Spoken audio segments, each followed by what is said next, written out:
저희 교회는 성지순례를 다녀왔습니다. 예루살렘과 갈릴리를 비롯해서 이스라엘의 여러 곳들을 방문을 했었는데요.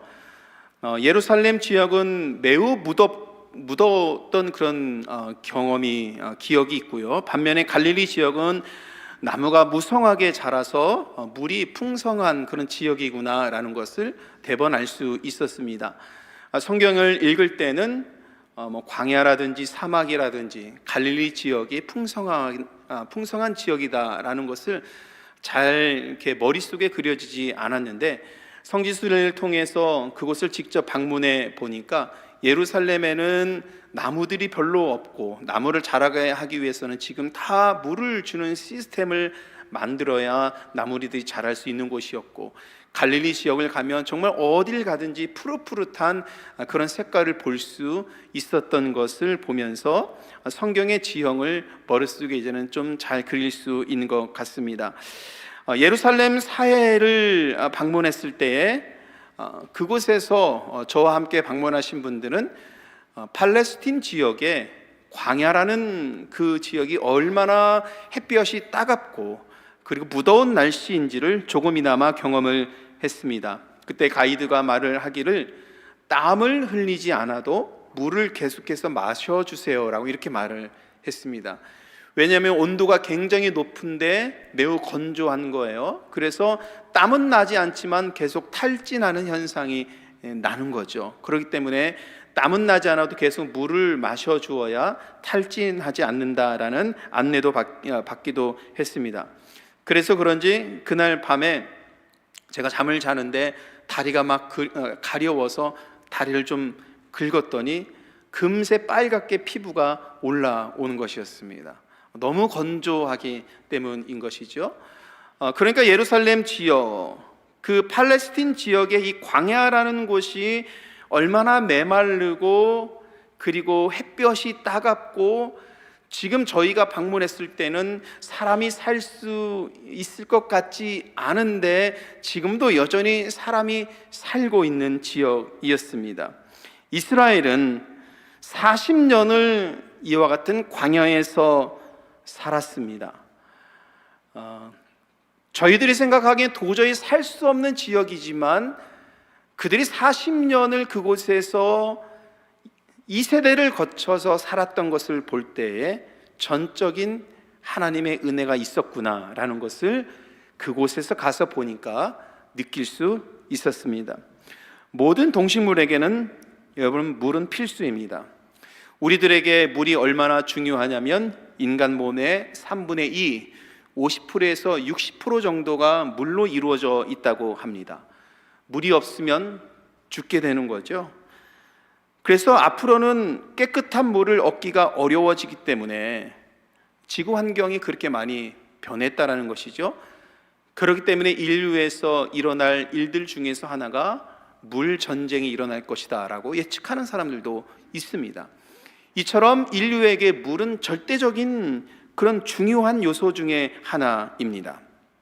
지난 시간에 출애굽한 이스라엘은 신광야에 이르렀고, 그곳에서 출애굽한 지 한 달 정도 되었을 때 먹을 것이 떨어져서 고통받고 있었던 이스라엘 백성들의 형편을 살펴보았습니다. 그들은 먹지 못해서 배고파서 먹는 문제로 인하여서 하나님께 원망하고 불평을 했습니다.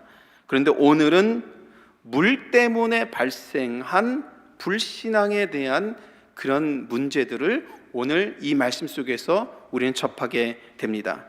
신광야에서 하나님은 자기의 백성들이 배고픔으로 고통받는 것을 외면하지 않으시고요, 만나와 메추라기로 먹이시는 은혜를 약속하셨습니다. 이스라엘은 비록 광야일지라도 하나님의 약속을 믿고 나갈 때 하나님의 영광을 보게 됩니다.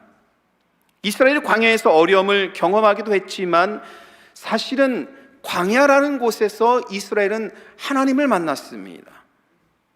출애굽을 하게 하도록 인도하신 하나님을 만났고요, 홍해를 갈라서 인간으로서는 도저히 할 수 없는 일, 그 바닷길을 열어서 걷게 하신 하나님을 광야에서 이스라엘은 만난 것입니다. 먹을 것이 없어서 배고파서 고통스럽고 그 마음의 원통함과 원망이 막 일어날 때 하나님께서는 양식을 주시었습니다. 양식을 주시는 하나님을 사실은 광야에서 만난 것입니다.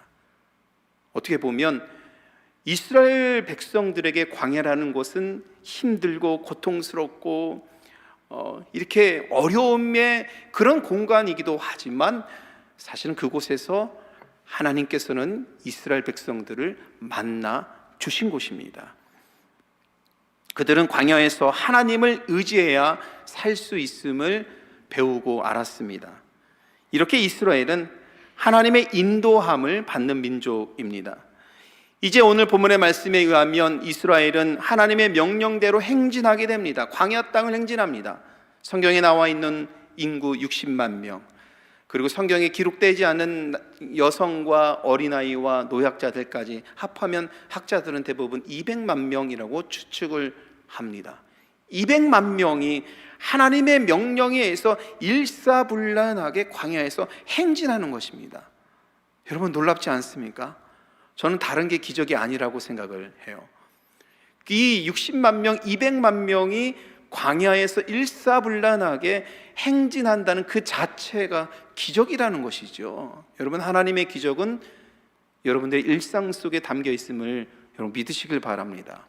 우리들의 일상 속에 하나님의 기적은 늘 우리들을 인도하시고 만나와 메추라기로 먹이시듯 우리를 먹이시고 60만 명을 광야 속에서 인도하시듯 우리 인생의 광야 속에서 우리를 인도하시는 하나님의 놀라운 기적 같은 은혜가 여러분들의 일상 속에 담겨져 있는 것입니다. 행진한 거예요. 행진해서 르비딤이라는 광야에 도착을 하게 됩니다. 오늘 1절 말씀 속에서 그들이 어떤 땅에 있는지를 알 수 있습니다. 여러분 르비딤은 광야에 있는 오아시스 같은 지역입니다. 르비딤이라는 이름은 시원하게 하다라는 이 단어에서 유래해서 회복된다라는 뜻을 지니고 있습니다. 오아시스는 찌는 듯한 더위의 사막 같은 그곳에서 갈증과 피로를 풀며 지친 몸을 회복하는 곳입니다. 그런 땅에 도착했으니 이스라엘은 갈증을 해소해줄, 우리의 피로를 해소해줄 하나님의 은혜가 이 오아시스와 같은 땅에 있겠구나라고 기대했겠죠. 왜 아니겠습니까? 여러분 광야를 지나는데 그 뜨거운 햇볕 그곳을 지나는데 물이 없어서 목말라 하는 이 고통 가운데 있을 때 르비딤이라는 오아시스에 도착했으니 우리를 목마름에서 갈증 해소할 하나님께서 준비하신 물이 충분히 있겠구나라고 기대를 하고 그 땅에 온 것입니다.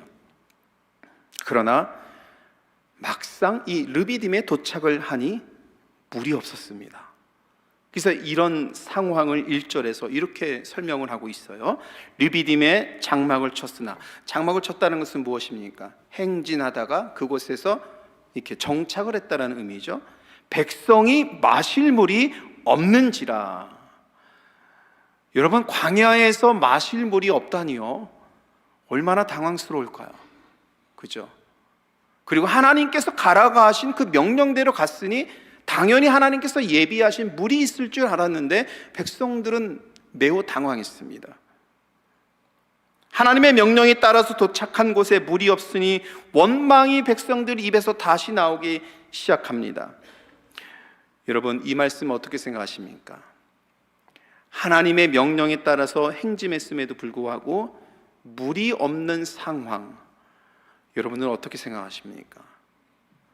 어쩌면 우리들에게도 이와 같은 일이 일어날 수 있습니다. 하나님의 뜻에 행했는데, 하나님의 뜻에 합당하게 믿음 생활 열심히 했는데, 하나님의 사람으로 살아가고자 노력했는데, 이 거룩한 주일에 한 번도 빠지지 않고 예배 자리를 지켰는데, 하나님을 사랑하는 마음을 갖고 살려고 날마다 노력하는데, 그런데 전혀 내 생각과 다른 결과를 얻을 때가 있습니다. 여러분들은 이런 상황을 겪게 되면 그 상황을 어떻게 생각합니까? 하나님의 일을 한다고 모든 것이 성공하는 것이 아니더라는 것입니다. 그런데 저는 이 말씀 속에서 우리가 기억했으면 하는 것, 신앙은 물이 없는 것 때문에 쓰러지면 안 된다는 것입니다. 신앙은 실패 때문에 쓰러지면 안 된다라는 것입니다. 신앙은 하나님의 언약을 믿고 하나님을 신뢰하는 것입니다. 여러분, 우리는 광야에서도 하나님을 믿고 행진할 수 있는 믿음을 키워가야 합니다. 절대적으로 우리들에게 필요한 믿음입니다. 이스라엘은 광야에서 하나님의 구원을 경험했음에도 불구하고 다시 불신앙으로 쓰러집니다. 원망합니다. 다시 하나님을 의심하고 원망하고 하나님께서 행하심을 불평합니다. 그래서 성경은 이런 이스라엘이 하나님을 시험한다라고 2절에서 말씀하고 있습니다. 우리 빨간 부분, 이 말씀 같이 한번 읽어보죠. 모세가 그들에게 이르시되 너희가 어찌하여 나와 다투느냐? 너희가 어찌하여 여호와를 시험하느냐? 자, 여러분, 물론 우리 인간이 하나님을 시험할 수는 없겠지요. 다만 이 말씀은 하나님의 구원을 의심하여서 불신앙으로 다시 나아가는 이스라엘을 향한 책망입니다. 하나님의 구원을 경험한 자들이 불신앙으로 나아가는 그 자체가 하나님께는 고통입니다. 여러분, 이런 이스라엘 모습이 우리에게는 있지 않나 돌이켜 보길 원합니다. 하나님께서 우리를 형제 자매로 받아들여 주셨고, 그리고 이처럼 아름다운 신앙의 공동체 샴버그 한인교회에서 한 지체로서 신앙생활하면서 하나님의 은혜를 구하면서 살아갈 수 있도록 우리를 불러주시고 이곳에 함께하도록 인도해 주셨는데, 우리 마음속에 하나님을 향한 원망하는 마음이 다시 생기지 않는지, 그래서 하나님을 시험하게 하는 그 모습이 우리에게는 없는지 한번 돌아보기를 원합니다. 광야는 시험의 장소입니다. 이스라엘은 가나안으로 바로 인도하지 않고 광야로 인도한 것은 하나님의 의도가 있습니다. 하나님은 광야에서 그들의 믿음을 테스트하고 연단하여서 그들의 믿음을 성장시키고 키워가기를 원하셨습니다.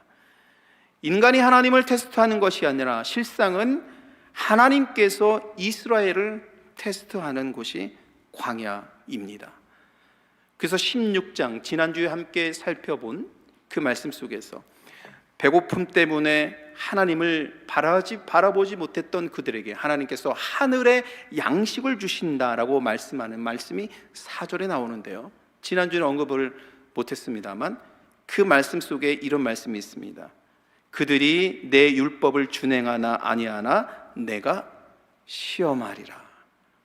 그러니까 하나님께서 이 배고픔에 있는 이스라엘 백성들에게 하늘의 양식으로 먹이시는데, 그들의 필요를 채워주시는데, 그들이 내 율법대로 행하느냐 아니하느냐, 이것이 곧 테스트가 될 것이다, 이렇게 말씀하는 거예요. 여러분, 신명기의 여러 말씀들을 보면 우리 하나님께서 가나안에 입성하는 백성들을 바라보면서 걱정하시는 것이 하나 있었습니다. 그것이 무엇이냐면, 너희들이 배부르고 너희들의 곡간이 채워졌을 때 나를 잊을까 내가 두렵노라. 하나님의 마음입니다.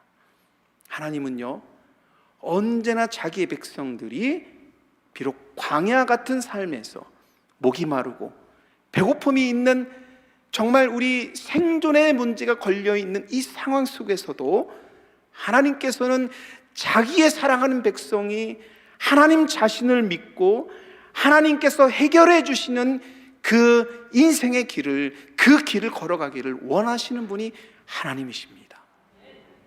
이 말씀이 여기에 담겨져 있는 겁니다. 믿음은 광야 같은 상황에서 드러납니다. 하나님의 인도함을 받았음에도 광야를 받아들이지 못하는 사람들은 애굽으로 다시 돌아가자고 원망합니다. 오늘 본문에서 이스라엘 백성들의 원망은 분노를 넘어서서 매우 과격해졌습니다. 어제 함께 지난주 살펴본 16장 속에서도 원망과 불평함이 나왔을 때 하나님께서 필요를 채워주시며 그들을 끌어가시는 하나님의 은혜를 보았습니다. 오늘 본문 속에서도 또다시 원망과 불평의 소리가 하나님을 향해서 치솟고 있습니다. 그런데 매우 그들의 이 불평이 과격해졌습니다. 그들을 인도한 모세에게 돌을 던질 듯한 기세로 그들은 분노하고 있습니다. 4절 말씀에 이렇게 되어 있잖아요. 그들이 조금 있으면 내게 돌을 던지겠나이다. 여러분, 이것이 무슨 의미입니까? 죽이겠다라는 의미죠. 도저히 참지 못하겠다라는 의미입니다. 지금 이스라엘은 이런 상황이지요. 척박한 광야에서 하나님의 구원을 경험했지만 또 광야에서 믿음 없는 사람처럼 행동하고 있지요. 이런 불신앙이 하나님을 시험하는 겁니다. 여러분, 절대 하나님 시험하지 마십시오. 네? 우리들의 믿음은 어떤가요?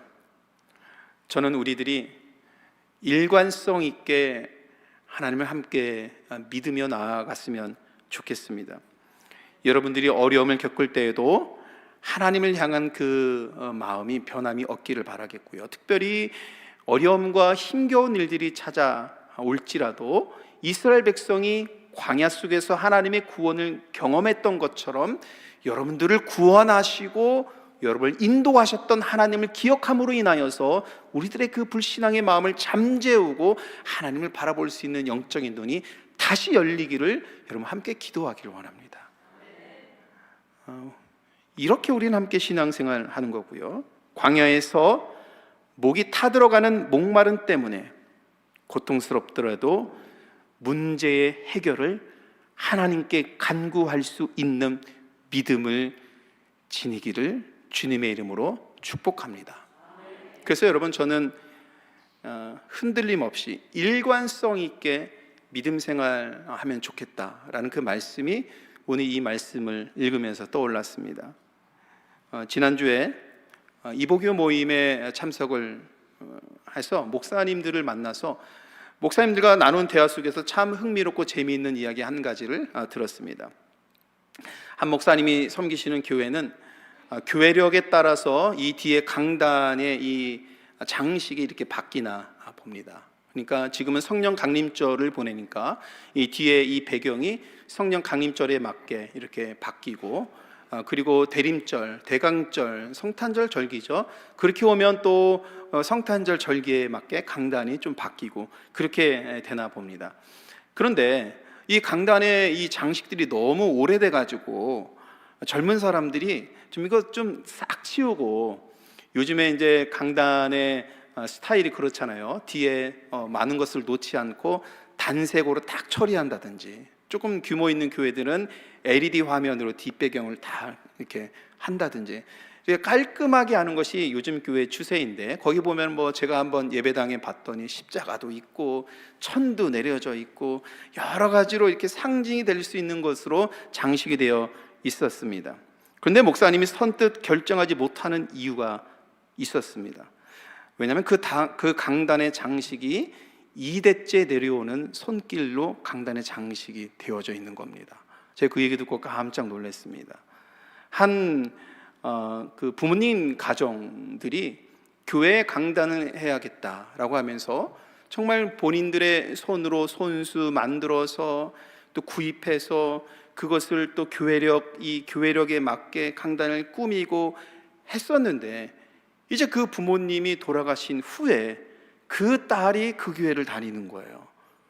그러니까 그 딸이 부모님이 하셨던 그 사역을 그대로 물려받아서, 그러니까 자기 남편하고 아이들하고 같이 그 강단에 있는 그 부모님으로부터 물려받았던 그것을 통해서 새로운 것을 또 만들고 하면서 강단을 은혜롭게 예쁘게 가꾸고 있는 것입니다. 목사님의 얘기를 들으니까 정말 그 장식을 치우면 안 되겠더라고요. 2대째 내려오는 믿음의 고백이 이 강단 장식에 담겨져 있는 거고요. 2대째 내려오면서 교회를 향한 마음, 변치 않는 마음으로 일관성 있는 믿음으로 교회를 향해서 또 하나님 나라를 위한 사역들이 그 교회를 통해서 이루어지길 바라는 그 마음이 이 장식 하나하나에 담겨져 있는 겁니다. 여러분, 제가 이 얘기를 들으면서 얼마나 마음에 감동을 받았는지 모릅니다. 신앙은 이처럼 일관성 있게 가야 됩니다. 우리가 흔들릴 만한 상황과 여건이 우리들에게도 다가오겠죠. 광야라는 곳은 먹을 것이 없는 상황이 우리들에게 닥쳐오고 물이 없어서 목말라서 원망의 마음이 우리 마음속에 생길 수도 있겠습니다만, 오늘 이 말씀을 통해서 우리가 배우는 것은 믿음은 꾸준해야 되는 것입니다. 하나님을 향한 나의 행동과 섬김과 봉사와 또 사역들은 꾸준해야 되는 것입니다. 하나님께서 원하시는 것은 이스라엘 백성들이 이 광야의 상황 속에서도 꾸준히 하나님께 주신 그 은혜들을 기억하면서 꾸준하게 하나님의 은혜를 바라보면서 나아가기를 원하셨던 것입니다. 사랑하는 성도 여러분, 여러분들의 지금의 이 믿음의 상태가 변하지 않고 꾸준하게 쉼없이 하나님의 은혜를 구하면서 나아가기를 또한 간절히 소원합니다. 여러분들에게 목마른, 타는 듯한 목마름이 찾아올지라도 불신앙으로 여호와 하나님을 시험하는 일이 없어야 합니다. 풀리지 않는 문제들이 광야 속에서 일어날지라도 오직 하나님 아버지의 도우심으로 풀 수 있음을 믿고 지금 여러분들이 사역하는, 교회에서 사역하는 그 일들 꾸준히 하십시오. 지금 주일 예배에 나오는, 금요 예배, 새벽 예배에 나오는 여러분들의 발걸음, 여러분 멈추지 말고 꾸준히 해 나가십시오. 성경 읽는 것 멈추지 말고 꾸준하게 하나님의 은혜를 구하면서 나아가십시오. 전도와 선교하는 것 멈추지 말고 꾸준히 여러분 나아가십시오. 그러면 여러분들의 그 꾸준히 나아가는 일상의 삶 속에 만나와 메추라기, 또 생수가 흘러 넘치는 것처럼 하나님의 기적 같은 은혜로운 섭리가 그 안에 담겨 있음을 알고 고백하게 될 줄 믿습니다. 이런 신광야의 만나와 메추라기로 먹고 또한 이곳에서 생수로 먹게 되는 은혜가 우리들에게 모두에게 있게 되는 것입니다. 그러나 여러분, 광야에서 삶에는 여전히 목마름이 남아 있습니다. 목을 축여야 됩니다. 하나님께서 이스라엘 백성들에게 이 목마름을, 여전히 우리 육체가 원하는 이 목마름, 이걸 어떻게 해결을 하셨는지 오늘 6절 말씀 통해서 한번 보도록 하겠습니다. 같이 읽겠습니다. 내가 호렙산에 있는 그 반석이 거기서 내 앞에 서리니 너는 그 반석을 치라. 그곳에서 물이 나오리니 백성이 마시리라. 모세가 이스라엘 장로들의 목전에서 그대로 행하니라. 사실 여러분, 6절 말씀 속에서 우리가 나눠야 될 말씀이 너무나도 많이 있어서 그러나 이 시간에 다 함께 나눌 수 없어서 제가 이 말씀을 읽고 묵상하면서 은혜 받은 그 내용 중심으로 함께 짧게 나눠보려 합니다. 6절 말씀 우리들에게 주는 의미가 매우 중요합니다. 하나님은 모세가 반석을 치게 하여 물이 나오게 합니다. 여러분, 그렇죠? 하나님께서는 광야에서 만나와 메추라기로 먹이셨듯이요, 목마른 우리들의 갈증도 풀어주시는 분이신 것을 이 말씀에서 우리들에게 주고 있는 겁니다. 하나님은 자기 백성의 목마름을 아시고 갈증도 해소해 주십니다. 이스라엘이 광야 40년을 보내면서, 여러분, 우리는 이제 출애굽 이후에 나와 있는 이 성경 말씀을 다 읽고 이스라엘의 역사를 알고 있잖아요. 그런데 여러분, 성경 말씀 속에서 그 먹지 못하고 갈증이 가득한 광야 땅에서 성경 말씀에서는 40년간 백성이 지나면서 굶어 죽은 사람이 있다고 한마디도 남지 않았습니다. 여러분, 여기서 사실은 아멘이 나와야 되는 거예요. 물이 없는 그 광야를 지나는데 성경 어디를 읽어봐도 갈증 때문에 죽었다는 얘기 한마디도 나와 있지 않습니다. 그것은 무엇입니까? 하나님께서 필요를 채워주셨다는 의미입니다. 너무나도 놀라운 말씀이 이 6절 말씀, 오늘 말씀에 담겨져 있는 겁니다. 지난주도 말씀을 드렸습니다만 우리 하나님 아버지는 여러분들의 일상의 삶, 여러분들의 필요가 충족되고 여러분들의 삶의 부족함들이 채워지고 여러분들이 곳간이 채워지고 여러분들의 삶에서 은혜가 풍성하기를 우리 하나님이 원하십니다. 그래서 만나와 메추라기를 먹이시고 물을 먹여서 부족함이 없도록 인도하신 하나님의 은혜가 광야 40년이라는 역사 속에 담겨져 있는 것입니다. 그런데 문제는 무엇이냐? 불신앙으로 나아가는 것이 문제라는 것이 이 말씀에 담겨져 있는 겁니다. 그런데 물이라는 것을 생각할 때 아무리 많이 마셔도 목이 타오르지 않습니까? 그래서 다시 원망과 불평이 나오게 되는 것입니다. 어쩌면 다시 목마르기 때문에 불신앙의 모습이 반복해서 나오는 것입니다. 육신의 한계가 여기 담겨져 있습니다. 그래서 우리 하나님께서는 다시는 목마르지 않는 생수를 찾아야 한다. 오늘 말씀에 대한 사도 바울의 너무나도 놀라운 해석이 있습니다. 고린도전서 10장 4절 말씀 제가 읽죠. 다 같은 신령한 음료를 마셨으니 이는 그들을 따르는 신령한 반석으로부터 마셨음에 그 반석은 곧 그리스도시라. 사도 바울은 이 말씀을 출애굽기에 나와 있는 이 사건을 우리가 어떠한 신앙으로 바라보아야 하는지를 알려주고 있습니다. 모세를 통해서 반석을 치게 하시고 그 반석에서 생수가 흘러나오게 하셔서 갈증을 해소하게 하신 이 사건을 통해서 결국 하나님께서는 영원히 목마르지 않을 생수가 어디로부터 오는가를 우리에게 말씀하는데 사도 바울은 우리들에게 알려줍니다. 반석이신 예수 그리스도로부터 영원히 목마르지 않는 생수가 나온다. 오늘 우리는 이 생수를 마셔야 되는 겁니다.